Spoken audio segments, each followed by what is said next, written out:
Wouldn't be the Christmas shopping season if the stores were any less hotter than they are. Where do you think you're going to put a tree that big? Bend over and I'll show you. Merry Christmas. Merry Christmas. Merry Christmas. Merry Christmas. Kiss my ass. Kiss his ass. Kiss your ass. Happy Hanukkah. You're going to have the happiest Christmas since Bing Crosby tap danced with Danny fucking Kaye. I'm legit excited. Okay. You are right. It did it again. There it is. Oh, no, I got no fucking background. You have to put that porn away, or you're going to be on the naughty list.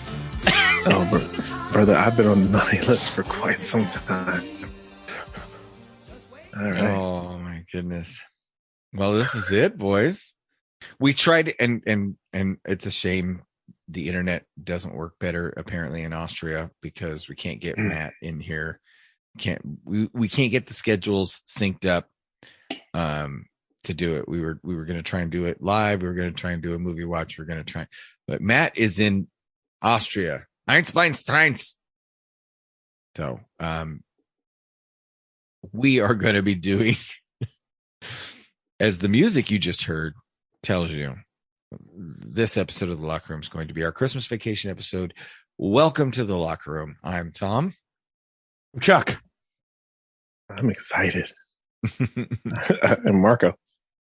And Santa. So I just want to tease a little bit. I want this episode to be evergreen. But Marco, for the record, I have been listening to our old episodes. Yeah. Oh my Lord. You mean the train wreck, or you mean just like? But you know what? There was something chaos. there. There was something there, but clearly we needed to refine our skills. And those bunny trails the force was strong with those bunny trails. Let me tell you. Oh, I'm sure.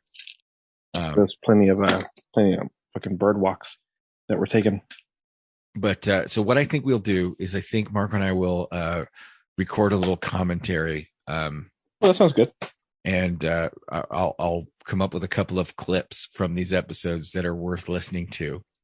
And I'll do a clip show. And Marco and I'll remind Marco of the clips. I'll have him listen to them. And then we'll do a brief commentary on what was going on and all that kind of stuff. I mean, there's stuff on there about Matt when he had first met his now wife. And we were joking around about like he was still living at a bachelor pad, but spending the nights at her place all the time. That was after cricket, right? That was after That was after, right? And before. Oh yeah, that's right. That's right. Madam Mugshot, right? I think that's how we referred. Yes. Mm-hmm. There's the whole easing like a gentleman. Didn't we have an episode? Never mind. I'm not going to get into it. Wait, didn't we have an episode like never mind. No, the whole finger in ass thing. Was it? That's episode 3.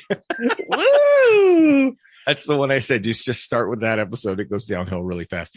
You weren't even on episode 1, and the even number. Anyway, so we were going to try and have Piso fill in Scott, our Q correspondent. We were going to try and have him fill in. He's unable to. So we have Chuck. And Chuck is decked out in full Santa regalia. If you're watching this on the YouTubes.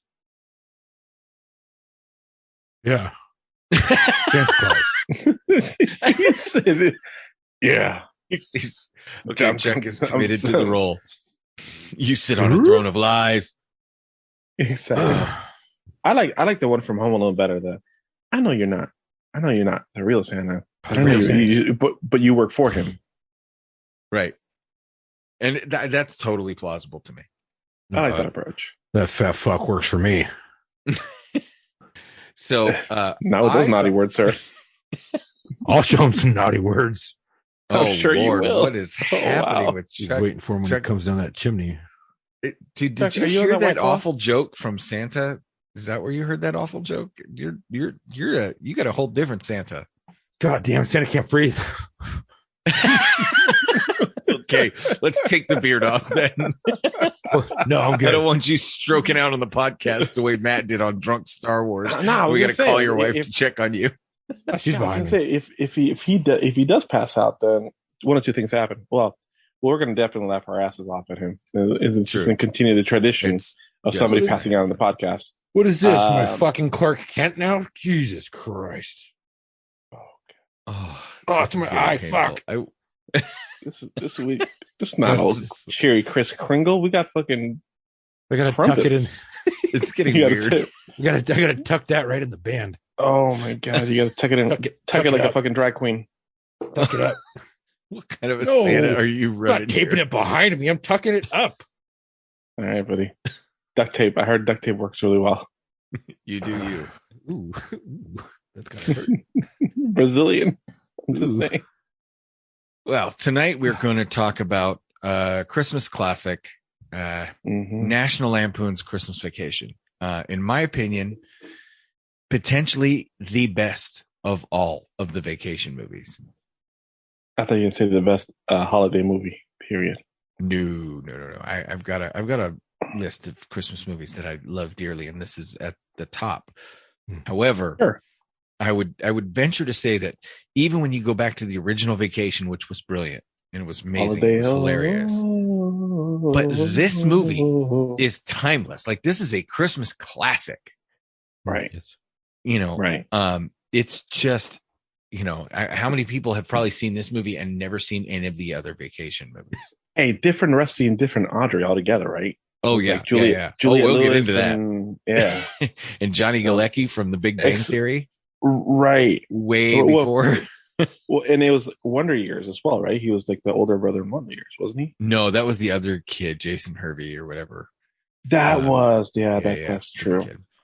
Nevertheless, so, hey, we're going to change these guys on you and hope you don't notice. Yeah. Here you go. So I wanted to talk about the movie came out in 1989. So I would have been 12 or 13 or so. So I think I would have been like probably maybe a little bit younger than Audrey. I was in 8th grade.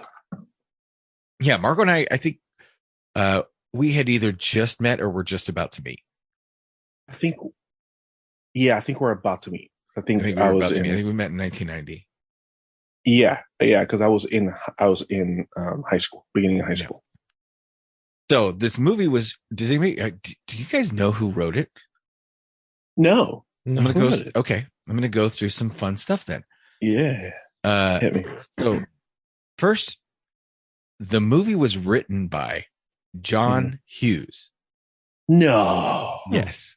16 Candles, John Hughes. 16 Candles, John Hughes. Breakfast Club, John Hughes. Breakfast Club. Pretty in Pink, John Hughes. Ferris Bueller's Day Off, John Hughes. That motherfucker, he ruled in the 80s. Okay. Oh, yeah. So this is some fun little trivia. I'm going to give myself, Marco, put me on the timer because I'll do the whole episode on Christmas Vacation trivia. You know how this works. Yeah, I know. All right, so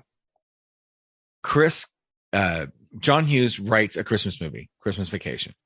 Mm-hmm. And he gives it to this guy who had directed a couple of movies and written a couple of screenplays. Most notably, the guy had written a movie called Goonies and now wanted to direct. So that guy's name was Chris Columbus. So John Hughes gives him the script and he meets with Chevy Chase. They do not get along whatsoever because Chevy Chase is notoriously an asshole.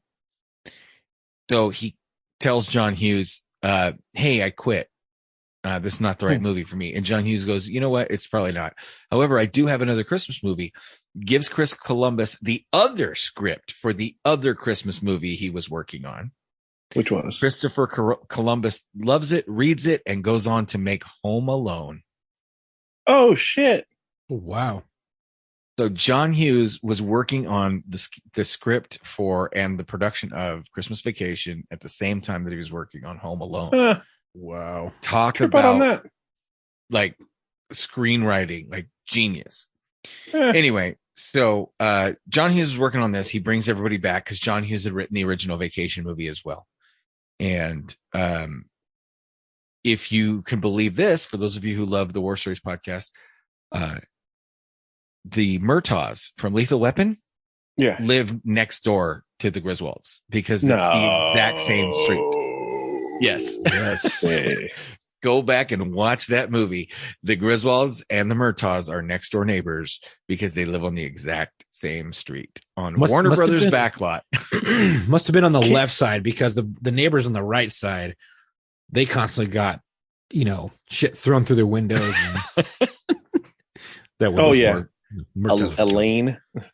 Anyways, yeah, it's Elaine from Seinfeld, and Elaine from Seinfeld. The other guy, I didn't catch playing the her guy. husband. He is the brother of the six-fingered man from The Princess Bride and the guitar player from Spinal Tap. So he's another, like, yeah, there's Christopher Guest, who is in those movies. He's got a brother, Nicholas Guest, who acts. That was him, like way before any of that stuff ever happened. So it's claim to fame.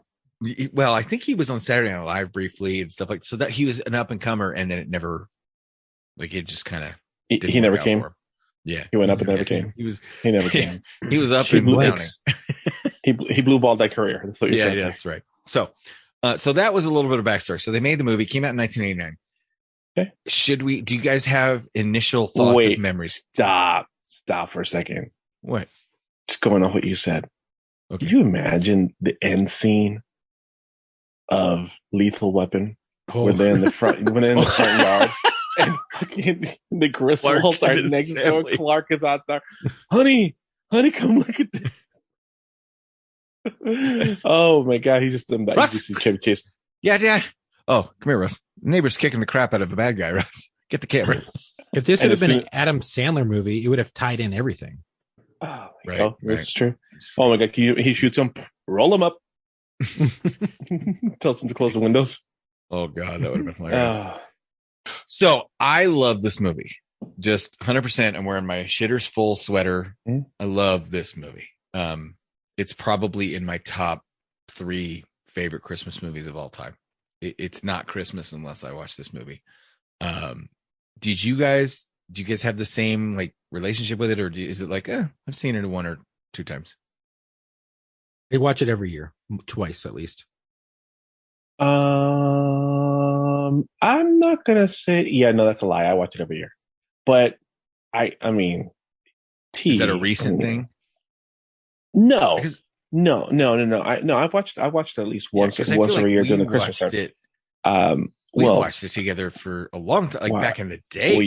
Well, yes, I grew up with you, so yes, you were a huge Chevy Chase fan. So, yeah.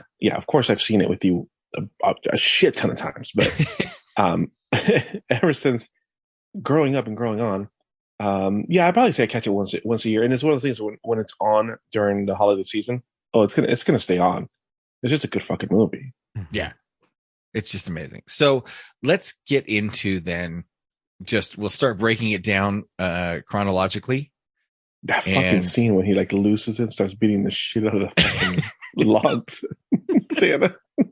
Okay, so we'll go scene by scene. So the first scene opens when they go to get their Christmas tree, and first of all, who the fuck, like, he doesn't bring a saw? Like that. Number one, okay, he doesn't bring a saw. But didn't he leave it in the car? The tree no, he didn't bring it at all, because the tree that they pick is okay. Got a sick baby. Hold on. Okay. Oh, sorry. No, it's okay. Everybody in the house is sick. No, but we're jumping back in because we had to take a break because Chuck had to take the beard off and Marco had to take care of a sick child. So take care of a baby. Chuck, we had 2 babies, Marco's baby and Chuck. I'm not a fucking baby.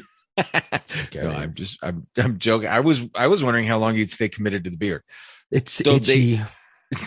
They forget the saw, dude. Who get this giant fucking tree and then I guess tear it out of the ground with a Ford Taurus station wagon because the whole root system is there.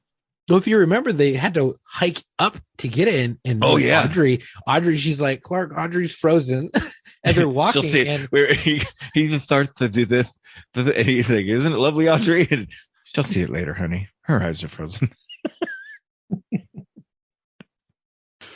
Oh, you gotta love her. You gotta love his wife. She's like committed to backing that man up. She is the most amazing wife.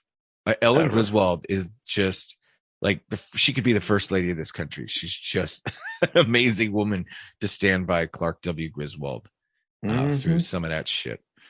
Oh my God! Yes. But so they get in the thing with driving with those dudes. They get stuck under the truck.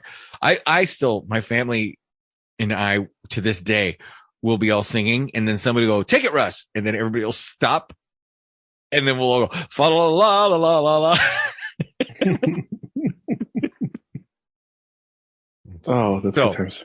The other thing we'll do, and I swear to God, this has only happened with me and my son in the last couple of years, like last 2 or 3, is I'll go, Cameron, and I'll yell his name really loud, and he'll literally be standing right behind me. And so it's got to be such a joke now where if I do it, my daughter will go, Russ, and my son will go, yeah, Dad. That's hilarious. Or my son will go, right here, Dad. Thank you, Russ. Anyway, so he pulls a tree out by the root, which we all know is impossible, straps to his car, takes it home, and they have the encounter with the neighbors, the first encounter with the neighbors, who drive a fucking Saab, by the way. What the fuck? Like, I mean, but back in those days, I mean, you weren't portraying the yuppies anymore any better than the jet company. Mm-hmm. And yeah, that was like yuppies. Like they were supposed to be. Oh yeah. 100%. So, and yes, Marco brought up that is in fact Elaine from Seinfeld, Julia Louis-Dreyfus, I think pre-Seinfeld. Like she hadn't been on Seinfeld 89. Yet. Yeah. No. Yeah. No, 89. Chuck, are you looking that up? Yeah. No. I'm on it. Okay. I don't have my phone. That leads to one of the greatest movie lines ever from a Christmas movie. Is he's got the tree in the driveway, and he's Dad, that thing won't fit in our yard. It's not going in our yard, Russ. It's going in our living room. He gets it home, and same year, by the way. Oh, same year. Okay, same year. Well, so there you go. She probably made the pilot for Seinfeld, and she then over the summer made the Christmas movie, and then actually started working on Seinfeld, and then the movie came out that Christmas, is what I'd be willing to bet. So anyway, the neighbors come over, and that's when we see them. They're yuppies. And greatest line uttered when the guy's like, where do you think you're going to put that thing? Up your ass. He goes, bend over and I'll show you. So then the guy says, you got a lot of nerve talking to me like that. And he says, I wasn't talking to you, which then gives the greatest side eye like realization where fucking Julia Louis-Dreyfus realizes she's just been insulted. Like how many times do you think these people have lived next to him through all of these other, like when he went to Europe and when he went to Wally World? Is that how tired of him they are at this point? Probably. I mean, you have to have heard either from the neighborhood chattering or on the news about their adventures going to Wally World, because that kicked off first. There was Wally World, right. Then Wally World, Christmas vacation, and then European vacation. So you must have heard about the crime across country, and then held a security guard hostage while they're riding rides at Magic Mountain, aka Wally World. Yeah, right. Amazing. And then they were like, "Oh God, thank you. He went to Europe this summer. We don't have to fucking deal with him." Right. And then all of a sudden, everybody. Oh, speaking of everybody showing up for Christmas, so the whole family comes over. Right now, how fucking far ahead of Christmas did this family show up? Right, like. I think based on the Advent calendar, the family was there like on the 14th or the 17th, and Christmas is not until the 25th. Right. So Jesus, these people came like a week and a half early. Yeah, because like his father like shows up later, like several days later, like a week later. No. They all show up at the same time. Well, Uncle Lewis shows up. Uncle Lewis shows up on Christmas Eve. Yeah. Right. And that had they had been there for like days. That's so whose fucking family comes into town? Like, is that a thing? Like, do I have to be worried, you guys, that my family's going to want to come in to up here where it's beautiful and snowy, by the way? I don't know. I don't know. No, wait.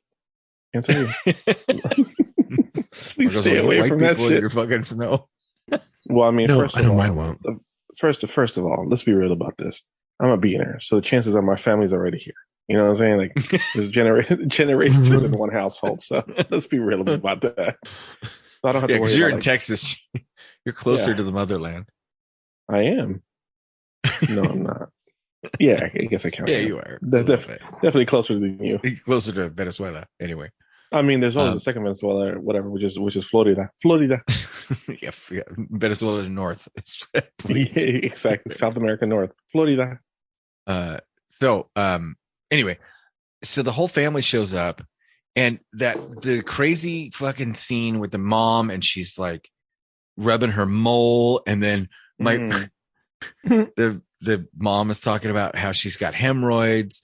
And my daughter always goes when she's like, you promise, and you don't know what she's making her promise, but she's clearly telling her mom basically like, shut the fuck up. Are you swear to God, swear to me, promise, you promise, like she's telling, and everybody relates to like that fucked up ass family. And I noticed that the mom was like, or the grandma was like, and I'll give you a quarter. Where grandma's, wasn't that a cheap ass grandma? Like that was a way cheap ass grandma for 1989, wasn't it? Yeah, but I mean, I remember back in, we here in the Local Room podcast, remember the times when you got $1 and you could actually buy multiple candies and the Blue Pop was only 25 cents. We're happy with 25 cents. That's true. I mean, back in the day, I remember to you, like when we were growing up, a Blow Pop was 25 cents. You know what I'm saying? So like, that's true. If somebody gave you a cheap grandma, but she wasn't a cheap, like super, that wasn't like, yeah. I mean, back, yeah. So you could still get something for a quarter, I think. I mean, those kids were older. So a nickel. Yeah, I mean, nickel would have been a super cheap ass grandma. Right. I mean, but back in her time, like a nickel would have gotten you like a pack of gum. You know what I'm saying? Like and a lollipop, a loaf of bread. A loaf of bread. So I mean, that was doing something in her time. So he starts setting up, and I don't remember what happens, which order it happens, but he starts working on the lights, and he's also going to work still. And he goes, that's the whole thing. I think this is when you finally find out that he's in the food additive designing business. Right. But it's in a super corporate setting. Yeah. Even to today's standards. His boss is played by none other than Bill Murray's brother, Brian Doyle Murray. Fantastic. So, yeah. I had forgotten that until I just saw. Yeah, that guy's been in everything. Like he's been in Caddyshack and Scrooge. Mm-hmm. Like he was in everything. Mm-hmm. So what's that? That's the one where the guys come. Iconic voice. Oh yeah. You hear that motherfucker like retool me. I'll retool you. That's when the guys do the parade past him, and he's doing the kiss, Merry Christmas thing. Kiss his ass. Kiss my ass. Kiss his ass. Yeah. Kiss your ass. Happy Hanukkah. And he tells his buddy at work that he's putting in a fucking swimming pool. And I'm gonna tell you right now, like, do you get a little miniature version of your pool when you put them in? Is that back in those days? Is that a service? Is that a feature? He's like, hey, I'm going to go ahead and put the deposit on this pool. However, I would also like to keep the model. Right, exactly. I'm gonna take the model with me. Maybe back in that day. I guess. But he even had the little diving board. He was fine. Right? He even had the little diving board. Like, first of all, I want to know where that fucking model is. Like, as a guy who worked in the movie business dealing with movie props, sure. That fucking model of the pool is somewhere. It has to be Chase's house. What if? Yeah, I was gonna say, what if Chevy has it? That'd be dope. I'm sure he doesn't, right? But that'd be dope. Actors keep weird shit from movies. Maybe he got attached to it. But and then he brings his boss a gift. And did you guys ever notice the other gifts? Yeah. No. So if you look, for those of you who never noticed, the Easter egg in the movie, Clark brings in a short, fat, square box attached to a long, skinny box, wrapped up and attached in a very specific shape. And he goes, his boss just says, put it on the back. And then he does the whole trick with the phone. If you look at all the other gifts wrapped on the table behind him, they're exactly the same shape. The only thing that changes is the wrapping paper. So whatever it is that Clark got his boss, everybody else in the company got the boss the exact same gift. You even see it on his face. He's like, "We got you something a little special," and he looks. Yeah, and he's like, "Hey, I'm gonna just put over there with the rest of them." So that's awesome. Man. Oh yeah, go ahead. No, I just think that whole fucking scene. Get me somebody. And give me somebody while I'm waiting. Anybody. Oh my god. Just so you don't have to fucking talk to him. All right. Oh my gosh. Wouldn't it be awesome if you could just like order people to call you so that you get you somebody? Yeah. Order your secretary. Hey, get me out of this meeting. I want to be that rich. I want to have a secretary. I mean, order to get me out of things. We've all gotten that person. Hey, call me in the middle of this, or text me in the middle, or page me back in the day. Oh my god. Okay. If it's going well, then I'll respond. You. Right. But if it's going bad, I'm gonna call you and be like, oh, and you're gonna be like, oh, hey, I need you over here right now. Dude, I've actually done that. Yeah. On a date. Have you been the person that sent out got the message, or the person called? I was like, yeah, send me a message. Like, I don't think this is gonna go well. And I was like, hey, I gotta go. My dad needs me back home, and because there was a party, and then so I dropped her off, and then went to the party, and lo and behold, he was there. Oh, captured. You got fucking captured. Hey, but did she say anything? No, because she was with her boyfriend. You guys, if you're not watching Jerry, Marco's mouth literally, he had fish mouth. He was just wide open. Okay. Oh man! And then I didn't talk to her ever again. Yeah, I would hope not. Yeah, right. On multiple accounts. That's right. Show a little class. I mean, I talked to her when I was an adult, and I apologized. I was like, I'm so sorry. For what? What did you apologize for? For ditching her? For ditching her while you were going out with her behind her boyfriend's back? Right. No, they weren't together. They weren't supposed to be together anymore. That was the problem. Okay, now it's just pain plays. We're gonna get away from this freaking. So, all right. So he gives zappy. Yeah, he gives his boss the same gift or whatever.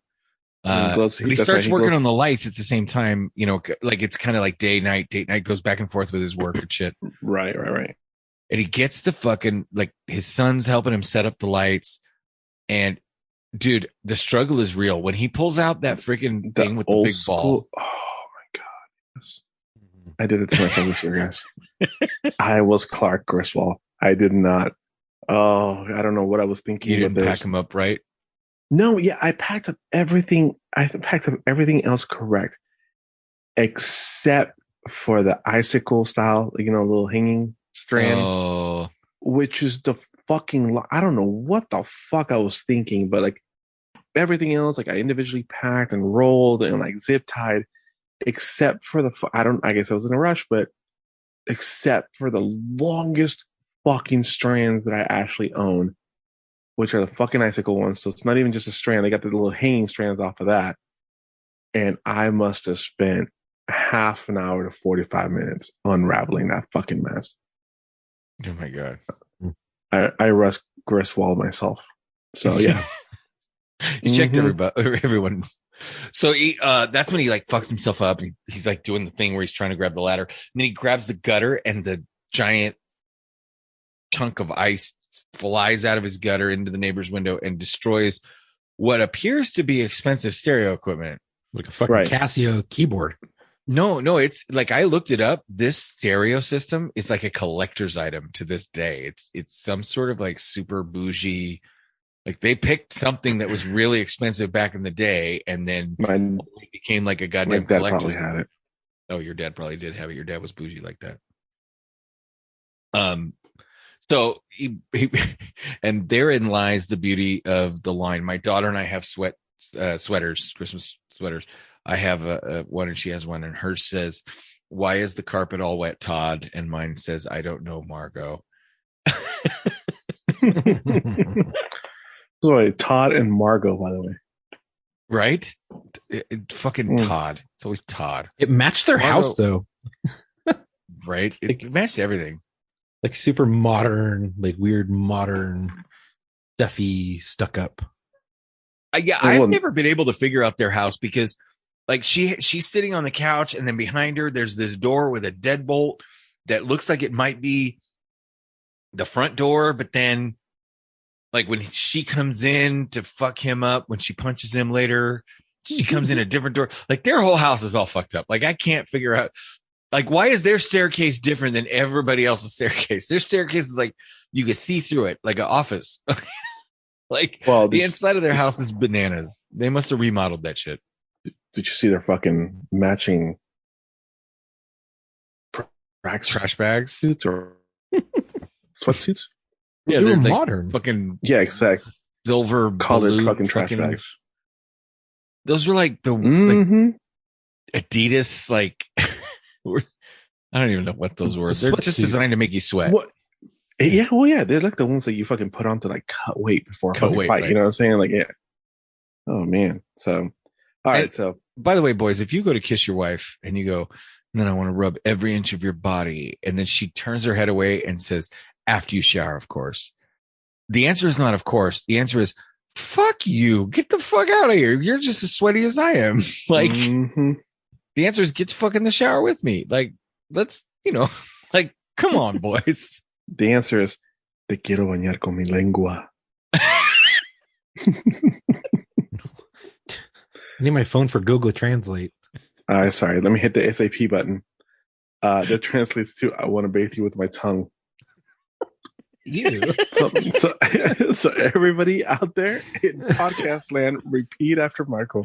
Okay. This is hold on. Welcome to Spanish class with Marco Antonio. Te quiero bañar con mi lengua. Te quiero bañar con mi lengua. Con mi lengua. That is correct. Translated to, I want to bathe you with my tongue. This has been whisper that to the next taquero that you get a taco from in the street. Yeah. Bear in mind, Marco has been teaching me Spanish for years, which has led me to learn such phrases as "Cuánto por tu hija," which translates to "How much for your daughter?" Regresa a tu país, pinche huevón. Return to your country, you dumb fuck. No, I will be not slow. Me la coge Nica una pinga robada. That means I wouldn't fuck her with a stolen dick.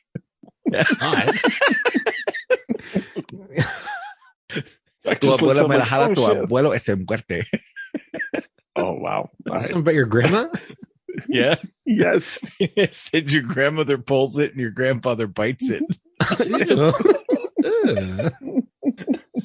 These are quality things. Quality things I've taught him over the years. That's right. That's something you're not learning. Yeah. Don't get me wrong. I can speak a modicum of Spanish. I can speak enough Spanish to get along through a traffic stop, through an arrest, at a restaurant. I could hit on a girl. I could like bribe my way out of a foreign country. I speak enough Spanish to get by. Right. But the really good phrases that roll off the tongue are all dirty, and they're all from my best friend. So, that's what we do. Regresa a la cocina, mi huelo algo quemándose. Get back in the kitchen, I smell something burning. Talking about something burning. Let's talk about that poor cat. Oh God, the cat, dude. Cats fucking do that. They eat weird shit. They chew weird shit. So I would not fucking put it past the cat to chew on Christmas light wire. I mean, and back in those days, the wires were, it's not like they were fucking, well, even now they're not fucking grounded. So, and the electrical is not like it is right nowadays. So yeah, you'd fry a motherfucker. It's real. Well, wait, we gotta back up. How did the cat even get there? So he's trying to light the house up, dude. First of all, he calls them imported Italian twinkle lights, and then the fucking guy says those lights are, I'm gonna tell you as a light expert, those are not twinkle lights. Those are C9, clear, incandescent. Get it right, or get it right, prop guy. Those are not twinkle lights. And they're the fatties too. Yeah, they're the C9s, they're not the baby. little, yeah, they're not. That is my preferred bulb of choice for exterior illumination. Thank you, Al. We just went tool time on this motherfucker. Yeah. All right, so no, but he does the whole thing, and he wires the whole house up. And first of all, I want to find, if anybody knows where I can get that plastic Santa and reindeer set that he beats the shit out of. It is my dream. Yeah. I've looked. Have you seen the inflatables, like the Clark Griswold inflatables that were out this year? Those are great. Oh man, those are awesome. I had a Clark Griswold that would hang from your eaves. Right. You could hang it from the gutter and it would look like he was hanging the lights. I had that. Awesome. And then the reason I invited Scott to come on, he loves this movie. He puts a mannequin out wearing half a bathrobe, dumping a fucking like a hose into the storm drain and a fucked up sled. He puts Cousin Eddie as a mannequin out in his yard as a Christmas decoration every year. I will try and find a picture of it. But he goes to Christmas. If you invite Scott to an ugly Christmas sweater party, he has a white V-neck sweater and a black Dickie fake turtleneck, and he has the white patent leather shoes, and he shows up and he is Cousin Eddie like a motherfucker at your Christmas party.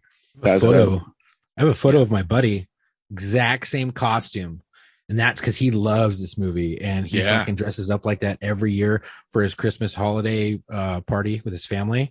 Yeah. And I got a photo of him. Man, that dude is fucking spot on with the looks. I want to find one of those, like, I know it's kind of on topic, off topic, but same generation. I want to try to find one of those Lambda, nice little sweater. You know what I'm saying? Like, you can. You definitely can. Lambda cardigans. Like, yeah. Dude, we should do locker room, like LRP, like locker room podcast fraternity sweaters. Like we should do like legit fraternity cardigans with our. I'm down. That'd be cool. I'd fucking do it. Like, because everybody always jokes about the cardigan I always wear. Anyway, so he gets the fucking house, dude. He has more lights going into one plug than any human being should ever. Oh my god! Oh, you see the splitters, like the split upon split. Oh my god! Split upon split. I was like, dude, those cube taps are so. Oh yeah, dude. There's cubes on top of cubes on top of cubes. I was like, holy shit! And it all comes down to what? The fucking switch. The drum roll. Oh my god! The mom is a drum roll.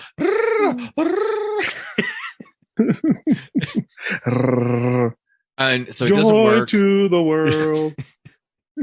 And it doesn't work. They figured out he blinds the neighbors as they're trying to like drink champagne and eat strawberries. They spill all over. He beats the shit out of Santa. His wife figures out that it was the light switch. He gets it working again. And the fucking power company has to boost the power by turning on the nuclear reactor. Hashtag goals, people. Hashtag goals. I want my light show on my house set to music. That's my goal. I do. Yeah, I love when people put like straight like Slipknot in the house, like actually singing. And the Christmas trees are fucking singing along. I was like, that's pretty dope. I'm into it. You can, for those of you that do follow me on Instagram, you can see I posted a picture of my house this year. I just keep adding every year. So it's going to get there. We're going to get to the music one year and the FM transmitter, and people be able to pull up in front of my house, turn the music on their stereo, and listen to the music in their car while they're nice and warm while watching the light show. That's where are you a theme kind of person? Are you a one theme kind of person? Or no, just Christmas vomit. Christmas vomit. Just go. It's my mom's house. I was telling my wife, I'm like, when I first took my wife to my mom's, I was like, hey, listen, I'm gonna tell you straight out, it looks like Christmas just threw up all over inside of my mom's house. So let's just let you know. No, the outside, like, holy shit. Yeah, my wife tries to organize things on the inside, but on the outside, I really try. Like, I use all kinds of lights. All kinds of lights. Are you in the inflatable? Are you part of the inflatable? I do have gang? an inflatable. I do. I have which one? I have Santa and his reindeer. I will take a picture. I'll post it. I have Santa and his reindeer. I have a simple snowman, like a little 3-footer, I had a snowman. I did have a snowman. He died. He died eventually. Yeah. And so now they do. The inflatables do. We can't have inflatables really out here. The wind fuck that up. You have to stake it, and we have a neighborhood. No, you have to stake them here too, but you know. Yeah, we got to stake them. We got to stake them here. We get winds and storms all the time. Stupid neighborhood cat too. So then Cousin Eddie, they get the lights working, and Cousin Eddie shows up, and the movie takes I feel like that's when the movie starts to go downhill hard. Like Cousin Eddie shows up. Yeah, for sure. Like nothing was unsalvageable at that point, and then Cousin Eddie shows up. I agree. Fucking snots and a kid who's got a lip fungus they ain't identified yet. Like everything is kind of wonky, kind of funny, kind of juggling along. But as soon as he shows up, and he shows up like to watch at the perfect timing, and nobody, right. and you never find out like who actually invited him. Like nobody actually invited him. No, he just showed up. Yeah, he just showed up. And so here's one of the things that I can kind of identify with. His in-laws, right? His wife's family. Mm-hmm. Like the little lights aren't twinkling. I know Art, and thanks for that guy's a dick to him. And then Ed's like, we don't want to impose. And he's like, nonsense. There's plenty of room. And I'm like, what the fuck? Like, why is that the case where the douchiest son-in-law is like, oh, come on, you're a good dude. And then the freaking guy that's a hard worker, the family's like, fuck that guy. Like, I swear to God, that is so real, because otherwise John Hughes would not have written about it in a movie if people didn't like also experience the same thing. I just can't figure out why it happened. But good fucking casting too. Very good and great fucking casting. Rennie Quaid, right? Yeah, Rennie Quaid. Oh yeah. Did you guys ever notice when the mom and Clark are hugging in front of the lights? Beverly D'Angelo, his wife, is caught in between them. And if you watch the acting that Beverly D'Angelo is doing, like she's so uncomfortable being stuck between this weird mother-son hug, and her eyes are darting back and forth like, what the fuck is happening? Like, it's such a good. We'll have to go back and have you guys watch it at some point. But she's just go back. It's a great moment. So then they're gonna stay. They have the fucking shittiest RV on the planet, and that's when they go shopping and sledding, right? Yeah. And well, the first one is when the guy updates like his family needs drinking the eggnog. He's like, we're taking it with us when we leave here next month. He's like, next month. He's like, next month. Well, I realized that is a good joke, but it also sounds like it could be New Year's Day, in which case they're only there for a week. But at the same time, when he says next month, you're like, what do you mean next month? Like next month is in January 1st, or next month is in January 31st. Right.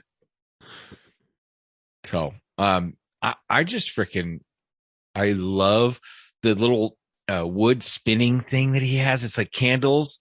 Those are so cool, dude. Those are I remember my grandparents having one when I was a kid.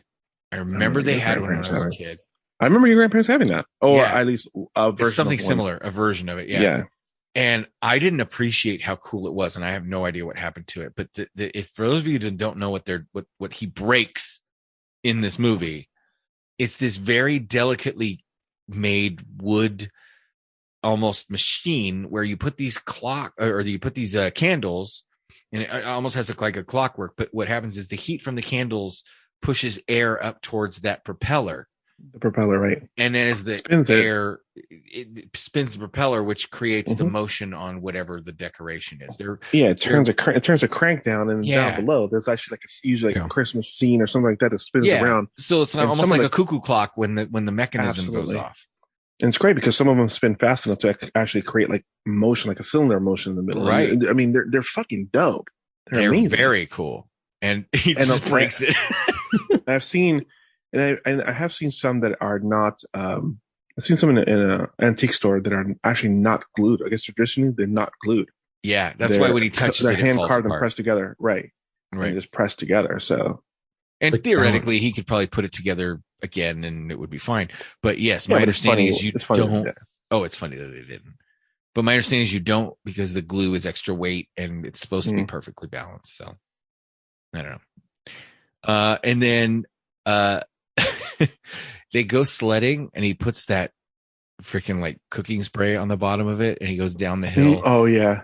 And, no. It's a compound. It's like a slick compound that his company was developing. Yes, exactly. Yeah. It's it's gonna coat a cereal flake or something. Anyway, it creates a surface 1,000 times more slippery than oil or any cooking oil or something like that. Right.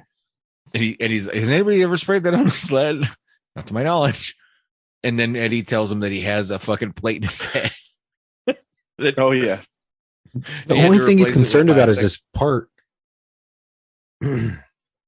Which, you know, every time he turned on his wife turned on the microwave, he pissed himself.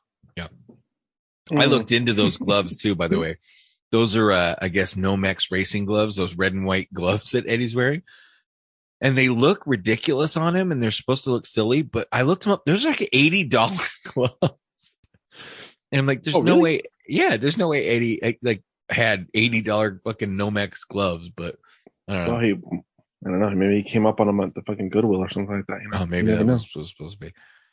So Clark goes down the hill and then they get at breakneck speed. Oh my God. Mm-hmm. Did he go through a fence or something? Like he goes to a fence. He goes through a Walmart. Like he ends up in their donation bin. Like he goes down an impossibly long hill. That hill is like 50 miles long. Right. Oh yeah. but for comedic purposes, right. For comedic purposes, it works just fine. And how he ended up in a Walmart parking lot and where Eddie could see him still, you know, who knows? Who gives a fuck? It's fucking Christmas magic. Who cares? So they go down and then they end up, the wife and they go shopping and Clark ends up in the, this is before the cousin A shows up. He was in the attic and he's watching the home movies and he gets pulled down and then he and his wife are talking one night and they think that Eddie doesn't have any gifts for his kids because he's broke. And you find out that Eddie's been holding out for a management job for like a fucking decade. He's been out of work for 10 years. So then they decide to buy gifts for the kids and they're at fucking, and I remember they're at Walmart. I didn't know what Walmart was back then. When this movie came out around us back then. Right. We did not have Walmarts. It was a regional store. Yeah. I mean, I heard about Walmart way before I actually saw one in person. Yeah, it was like the Midwest was where Walmarts were. Like, and I guess maybe that's why they featured in the movie because the movie's supposed to take place in Illinois. But he has a fucking list already done for all the shit he wants to buy or wants Clark to buy his kids. Mm-hmm. And that's when and dog food. He wanted to buy dog food, and then he just keeps stacking the fucking dog food on, dude. Like $8 for a bag too, of like Olroy. Yeah, it's like lips and assholes for dog food. And then what's her face? Ruby. You find out he's waiting for his bonus because if he doesn't get his Christmas bonus, then the check he wrote to the pool guy isn't going to fucking clear. So this motherfucker's kiting checks. He's committing check fraud. Hey, it's just like ordering pizza with a check. You know what I'm saying? I know. Well, he's doing it like over the winter instead of over the weekend. That's because his game was stronger back then. That's right.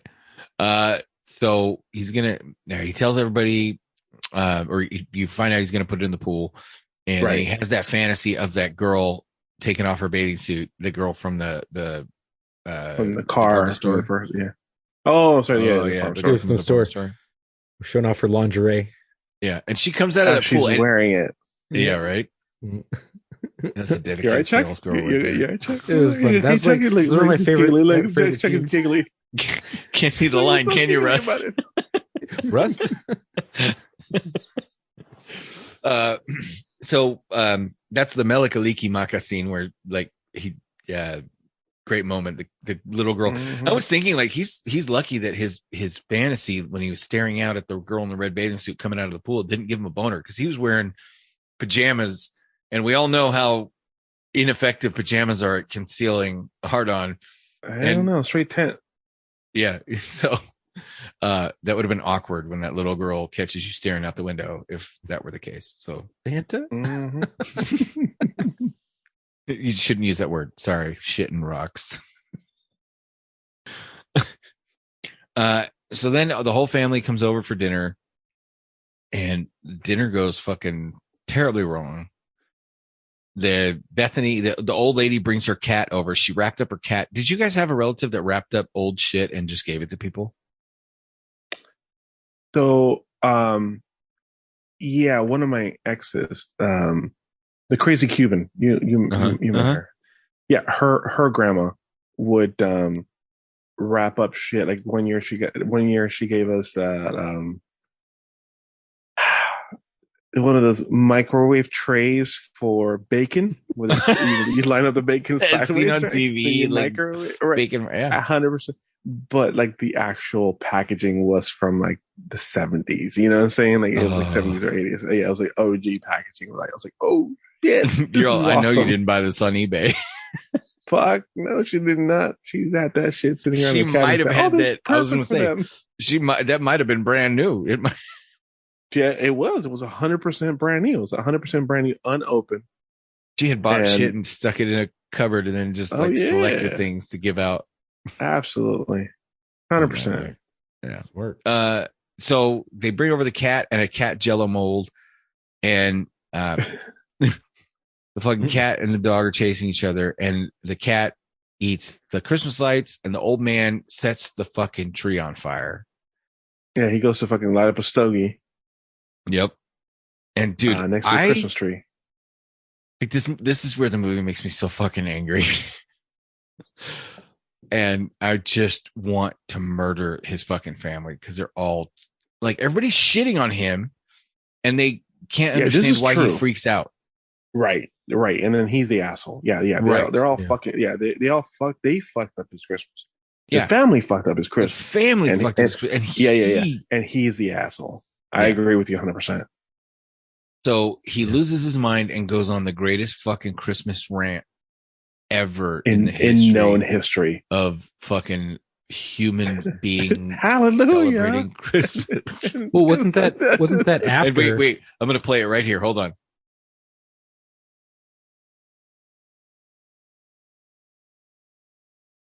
Where's the Tylenol? That is the fucking greatest rant. Wasn't that rant after he found out he wasn't getting the bonus?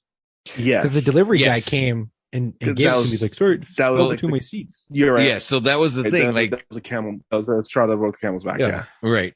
He's all freaking out. The turkey's fucking dry as hell. The fucking dog is chewing up the goddamn. What is chewing on bones? Kitchen. The squirrel. Oh my god! The squirrel jumps out of the tree he cut out of the front yard. And I still no, because that was after. Because so he freaks out. The guy delivers the thing, right? And to this day, my daughter and I will joke and say, "I have a message for Clock W." And so we'll look at each other, but Merry Grisman. We don't even finish it. So he delivers it, and it's a 1-year subscription to the Jelly of the Month Club. And it's the gift that keeps on giving the whole year long. That's when he loses his shit, starts swilling eggnog, and goes on the tirade against his boss that causes his cousin Eddie to kidnap him. Mm-hmm. And his cousin, whose heart is bigger than his brains, kidnaps his boss while the rest of the family is chasing the fucking squirrel. Right.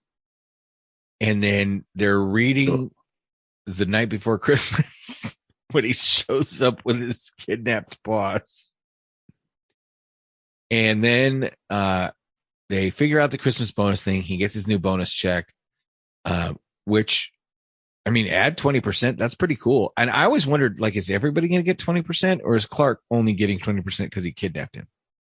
Probably he's only getting 20%. That's a lot of money to give out, right? That's a lot of money. 20%, adding 20% to everybody's bonus. It's probably only to his, like, because he had the balls to kidnap him or something. I don't know. So he gets his bonus, but his bonus, right? That's a big, fucking huge bonus, or a big addition to your bonus. But the wife calls the cops, and what the fuck, dude? They destroy his house. They repelled from his roof through his windows. They repelled from his roof through his windows. Like this, like, I mean, come on. This is the kind of thing you expect to see if the media is portraying cops attacking defenseless drug dealers. Like, this is not what you see cops do against a nice suburban white family whose only crime is kidnapping a rich person. By the way, is that even a crime anymore? Maybe like kidnapping a rich person? I think kidnapping is a crime. Cousin Eddie is like the hero of this movie because he kidnaps somebody who's part of the 1% rich fucking capitalist elite. Like he's a revolutionary. It depends if they're telling you who to vote for, and if they're aligned with your ideals. Then it's illegal. That's true. Fair. So fair. the SWAT team fucking destroys his house, and then like his wife and. I love that. If you watch that picture when they freeze frame and she's just holding a fucking handful of his fucking dick. Oh yeah. Yeah. Oh yeah. So they find out that they canceled the Christmas bonus, and the cop's like, if I had a rubber hose, I would beat you.